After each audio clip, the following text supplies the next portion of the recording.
काल बृहन्मुंबई महानगरपालिकेच्या उमेदवारीसाठी अर्ज दाखल करायचा, नामांकन अर्ज दाखल करायचा शेवटचा दिवस होता। काल जवळपास 5 वाजतापर्यंतची मुदत होती।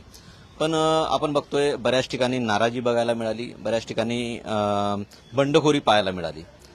विशेषतः आपण बघितलं गेलं तर मुंबईमध्ये हे चित्र सर्वच पक्षांमध्ये पाहायला मिळालेलं होतं। मात्र आपण बघतोय की बृहन्मुंबई महानगरपालिकेमधला प्रभाग क्रमांक 205 फार चर्चेत आहे।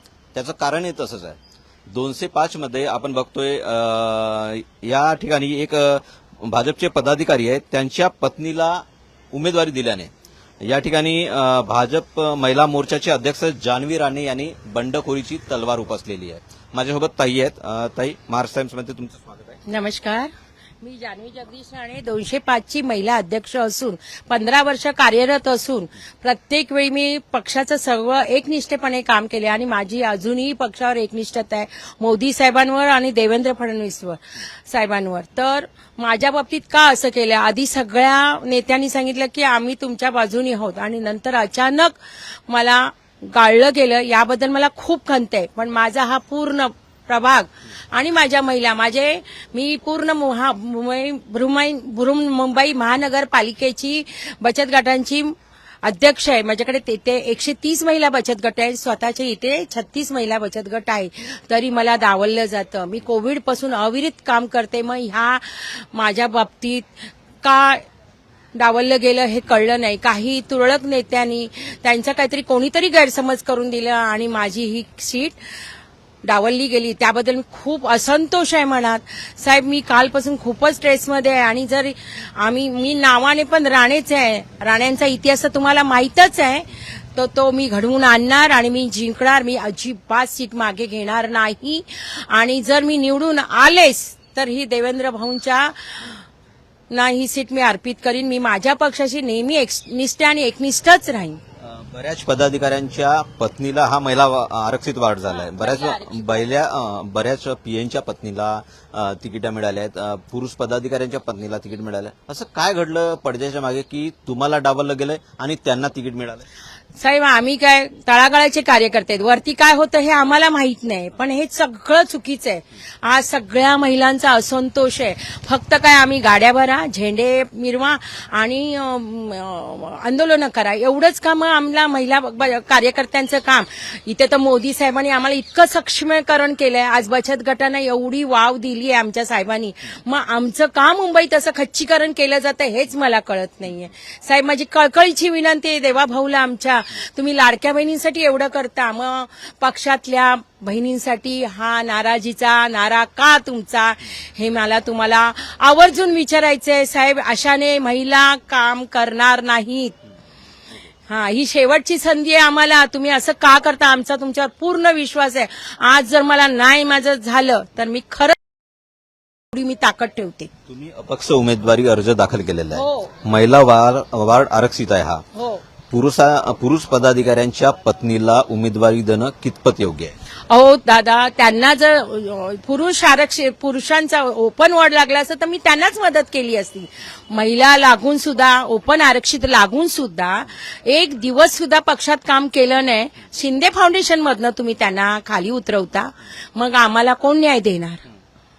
महिलाच नेते आम्हाला डावलतायत, ही आम्हाला खंत आहे। महिला नेत्यांना कळलं पाहिजे, महिलांची काळजी ती नाही केली जाते, त्याबद्दल आम्हाला खूप खेद आहे। विभागात पण असंतोष आहे। मला सगळ्यांनी सांगितलं विभागातले की ताई तुम्ही उभ्या राहा, आम्ही तुमच्या पाठीशी आहोत। एक उमेदवार कमळाच्या चिन्हावरती आहे आणि दुसरा उमेदवार पण आहे या ठिकाणी। तुमची खरी लढत कुणासोबत आहे असं वाटतंय तुम्हाला? माझी खरी लढत मी आता काय सांगू, पक्षाबरोबर तर करायचीच नव्हती, पण आता पक्षाने वेळ आली त्याला मी काय करू। अपक्ष म्हणजे दुसऱ्या विरोधी पक्षाबरोबरच मला लढत करायची होती, पण माझ्या नशिबी हे असं आलं, मला वाईट वाटतं, हे खेदाचं आहे, वाईट आहे। हे मतदारसंघ बांधलेला होता? हो, बांधलेला आहे, पूर्ण तयारी आहे। माझं हे RSS वाल्यांनी सुद्धा, माझ्या संघ परिवाराने सुद्धा मला साथ दिली आहे आणि संघ परिवारांचं असं असतं, अशा खोट्यांना साथ देत नाहीत। त्यांनी पण सर्वे केला, तेव्हा मला त्यांनी सांगितलं ताई तुम्ही फॉर्म भरा, पण मला डावललं गेलं, याबद्दल खूप वाईट वाटतंय। साहेब, खरंच 2 दिवस झाले अक्षरशः आमच्या महिला आणि सगळेच माझ्या कार्यकर्ते रडून सोडले। बऱ्याच ठिकाणी बंडखोरी पाहायला मिळाली, नाराजी पण पाहायला मिळाली. तुम्ही पण अपक्ष उमेदवारी अर्ज दाखल केलाय, कायम ठेवणार आहात? मी कायम ठेवणार आहे, अजिबात मागे घेणार नाही. ही संघर्षाची आणि महिला सक्षमीकरणाची लढाई आहे साहेब, मी ती करणारच. ओके. दुसरा प्रश्न असा आहे की तुम्ही म्हणालात मुळात तुमचं जान्हवी राणे नाव आहे. राणेंचा इतिहास पण तुम्ही सांगितला, तळकोकणामध्ये आपण संघर्ष पण बघितला. राणेंनी नेहमी इतिहास करून दाखवलेला आहे. तुमची भूमिका काय? मी पण त्यांच्यासारखाच इतिहास घडवणार, कारण माझ्या विभागात माझं तेवढं काम आहे. आणि मी आज पोस्टाचे माझ्याकडे 2,500 क्लायंट आहे. आता सुद्धा मी आज पोस्टात गेलेली, नाही होतं मन, पण मी गेली. माझ्या क्लायंटनी सगळ्यांनी फोन केले विभागातल्या की ताई तुम्ही माघार का घेता, का राहता या पोस्टात, आम्ही तुमच्या पाठीशी आहोत. मग एवढं सगळं असताना मी माघार का घेऊ? आणि मी राणे आहे नावाने, आणि तो इतिहास घडवणारच आहे. एकंदरीत तुम्ही ज्या पद्धतीने बोलताय किंवा ज्या पद्धतीने दावा करताय या मतदारसंघावरती, काय कामं महत्वाची वाटतात ताई? या मतदारसंघामध्ये काय समस्या आहेत असं? इथे एक तर जिजामाताचं हे पुनर्विकास आणि अबुदाईचा पुनर्विकास हे केलं पाहिजे. जिजामाताची एवढी वाईट दयाहीन परिस्थिती आहे साहेब. आम्ही देवाभाऊंना पण सांगितलं, देवाभाऊंनी त्याच्यावर शिक्कामोर्फत केलं आहे. अबुदाईचं पण शिक्कामोर्फत झालं आहे. हे इलेक्शन झाल्यावर देवाभाऊ त्याबद्दल काम करणार आहे. आम्हाला आमच्या नेत्यांबद्दल विश्वास आणि आत्मविश्वास आहे. आम्ही त्यांच्याबद्दल वाईट बोलणार नाही. पण माझ्याबद्दल काय झालं ते मला वाटतं देवेंद्र साहेबांपर्यंत हे गेलं नाही माझं, त्याच्यामुळे मन की बात होऊ शकली नाही. मन की बात झाली नाही देव भाऊंबरोबर, त्याच्यामुळे मला हे डावलले गेले. मधल्यानीच माझा हा खच्चीकरणाचा भाग केला. मधला म्हणजे कोण? आता मी नाव सांगू शकत नाही. नाही, माझ्या ते आवडते नेते आहेत, मला खूप आवडायचं. माझं पक्षातलं ते माझं हे पदाधिकाऱ्यांनी खच्चीकरण केलं असं म्हणायचं. स्थानिक पदाधिकाऱ्यांनी खच्चीकरण केलंच. 3 वर्ष मला इतका त्रास दिला काय सांगू. त्यातनं मी उभारी करून मी माझ्या महिला बचत गटांसकट काम करत राहिली. मी अजिबात मागे पडली नाही. मी माझ्या पक्षासाठी काम करते आणि मला समाजसेवा करणं हे माझं कर्तव्य आहे. देशासाठी काहीतरी द्यायलाच हवं योगदान, ते मी सतत करत राहणार. आणि मी कोणाची कंप्लेंट नाही करत सर, पण ह्यांनी का केलं? महिलांचा गळा घोटला, आरोप आहे तुमचा. माझा असाच आरोप आहे. जान्हवी ताई, दुसरा प्रश्न असा आहे, तुम्ही या मतदारसंघामध्ये फिरताय, तुम्ही काम करताय, तुम्हाला जेव्हा तुम्ही अपक्ष उमेदवारी अर्ज दाखल केलाय, कुणाचे फोन वगैरे किंवा आताही फोन येत आहेत का, किंवा माघार घ्या किंवा या अनुषंगाने? आले आहेत फोन येतात, पण मी माघार नाही घेणार, अजिबात नाही. मला खूप कार्यकर्त्यांनी वगैरे म्हणजे त्यांच्या वरच्या लेवलनी त्यांना सांगितलं की ह्यांना माघार घ्यायला, पण मी नाही घेणार साहेब. होईल ते होईल माझ्या नशिबात, पण ही संघर्षाची लढाई आहे आणि ती मी लढणार महिलांसाठी. माझ्या महिलांनी पण सांगितलं ताई माघार घ्यायचा नाही. मग मी त्यांचा विश्वास गमवू का साहेब? नाही ना.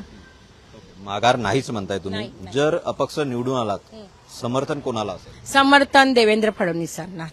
अजूनही विश्वास आहे? हो, माझा देवाभाऊंवर पूर्ण विश्वास आहे. त्या बहिणींसाठी त्यांनी इतकं केलंय, तर त्यांच्यावर माझा विश्वास आहेच. जान्हवीताई, एक प्रश्न परत लाडक्या बहिणींसंदर्भात विचारतो. काय वाटतं तुम्हाला या बीएमसी निवडणुकीमध्ये लाडक्या बहिणी देवाभाऊंना परत साथ देतील?